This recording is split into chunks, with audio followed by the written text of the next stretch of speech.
like units that are way out of range of the infestor just before they would run into it. But Blizzard just kind of wants to be too user-friendly sometimes. They're saying, okay, noobs can't do that, but, well, I don't care. So, Uber's asked a question. Why do you think there isn't a competitive scene for Forge Alliance, and what could we do to make one? Obviously, notwithstanding the fact there's 300 players. I think the biggest problem of Supreme Commander was just, first of all, you needed an insanely powerful PC to really run it, which kind of killed Supreme Commander. Yeah, I mean, you pretty much needed a good dual core in 2011. Yeah, 2007. Ideally, you needed a quad core, which we are just coming out at some time. Yeah, yeah. So that was a big problem. But how to fix it nowadays? I think it's gonna be very hard. Having a good tournament platform like Playam and Soccer 2 would definitely be nice. Have like regular commentated games definitely draws people. Me making a tweet from time to time could help. Yeah, do that. But overall, yeah, I think it's just going to be a very difficult task. What's very important is to try to, like when you cast, it needs to be accessible to the four masses, which is hard because it's such a complex game compared to StarCraft 2. Any idiot can understand StarCraft 2, but Supreme Commander is nice to view. No, I mean like, it's not bad to be an idiot, no. What I mean is, people don't have so much time to spend on watching games all the time. StarCraft 2, you can just turn on, watch an hour, and you do that every week, and you're gonna understand it. But Supreme Commander really needs time to finish it. I don't know if you can write some guide, but nobody's gonna watch that. Some exploratory video. I don't really know how to do this one. I'm really tired of dying out from being. It's alright. I've done the first episode of like this is how you play Subcon. It's really hard to do because like what's the most important thing to tell someone how you play Subcon? Like what do they need to know? Because everything is different. I mean, some people, if you have a background in thermal annihilation 12 years ago, then fine. If you did that rather than StarCraft, you'll know. Yeah, I think especially the conflict is insanely hard to understand. Yeah, well that one's identical to TA. So if you play TA, then you'll get this. But if you didn't, you won't. And the concept of the commander, like, people always gonna get so frustrated early on just using that single unit, and the game is over. Yes, ACU snipes. And early on, you have so many different openings, like, just from your first building, you can just make an air factory or land factory, and you really need a long time until you not just die after like 3 minutes over and over again. Yeah, I mean, in StarCraft, it's like if you're a bad player, after 5 minutes, your opponent maybe has twice as much stuff as you have. In Supreme Commander, it could be 10 to 15 times as much stuff already. Yeah, there's a lot. Nobody's really figured out the ideal openings. We had the basic idea of I've got a land factory or I've got an air factory, but then past that, you can do anything. You can do anything you want. So now, if you compare the, strategy game, micro strategy positioning, macro metaverse, where do you see the Supreme Commander? It's just everything is 10 times as complex. And I mean, honestly, like, I think at some point you're gonna have maybe AIs who can play StarCraft 2 almost perfectly or perfectly. I don't think an AI like it's gonna. I could literally utilize 5,000 APM in Supreme Commander. It wouldn't be spamming. Like if I would have 5,000 APM and I still wouldn't play the optimal game, I still wouldn't micro every single unit. And still not dodge every single shot.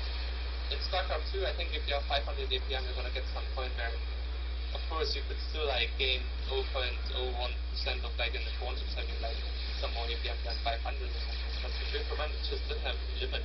It's like it's Landfox RTS where anything is possible and there's like nothing you couldn't do, but it's just humanly impossible to actually get to that point. Yeah, I think you're right. When a game becomes simulated like this, and everything is then its own separate entity, you've got this ability to do so much more, and everything becomes can move out of the way of certain things. You can do whatever you want. Like artillery fire, you go, oh, I kill off the building, but as soon as you get against a tank, one tank can be 50 artillery. Yeah, and or like those artilleries microed via an AI could like preemptively target fire positions that the tank most likely would go to, and that still hit the tank. So I don't know. There's so many crazy things you could do. Someone has asked, what were your favourite strategies from Subcom and FA?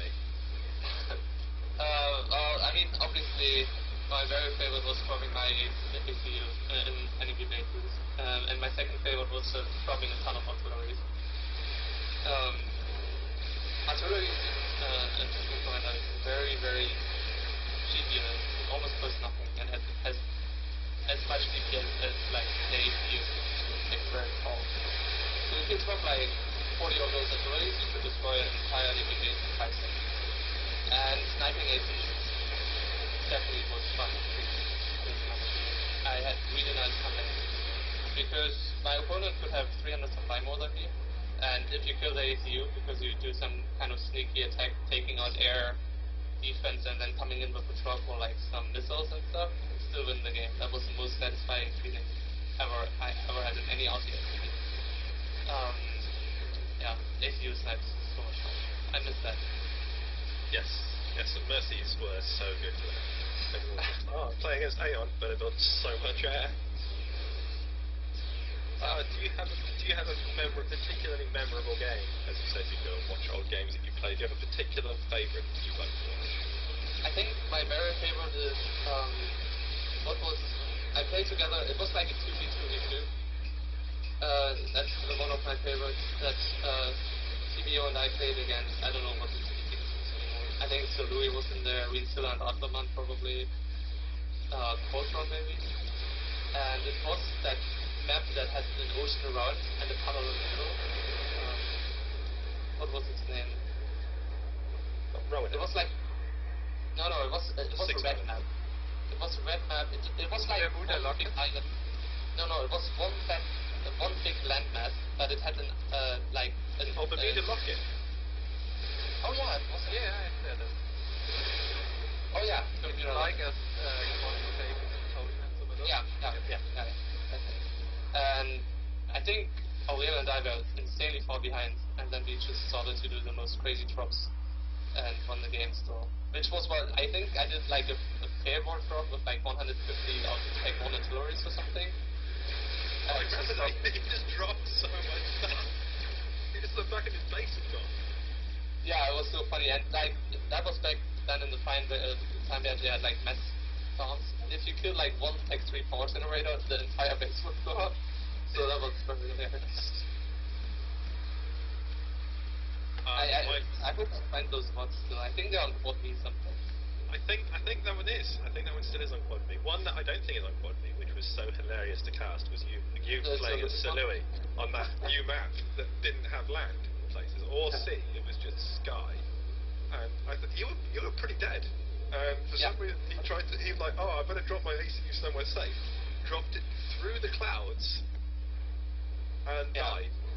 Okay, so to the people who don't know what we're talking about, basically, normal maps have water, and you can drop your ACU in water, and it's just gonna go to the front and walk on there. But it was a custom-made map. It wasn't like, it was a custom-made map, and somebody replaced the water with sky. It was just like clouds, and there were triggers put at the bottom side of the ocean. Just units dropped and died. So I was literally already pressing enter and wanted to type out GG when I saw like a huge nuclear explosion in the middle of the map, and I didn't know what the fuck happened. So he didn't know that sky. He thought it's water, and he just wanted to secure his ACU in the water so I can snipe it. But instead, he just literally dropped into the sky, and the ACU was falling like 5,000 miles to the ground, and it just exploded. And I didn't contribute anything to that victory at all. Like, that was the most horrible game I ever played, and I still won it at the end. It was hilarious. It's like the game of the Thrones MMA, where MMA could just command center. Yes, you didn't quit the game.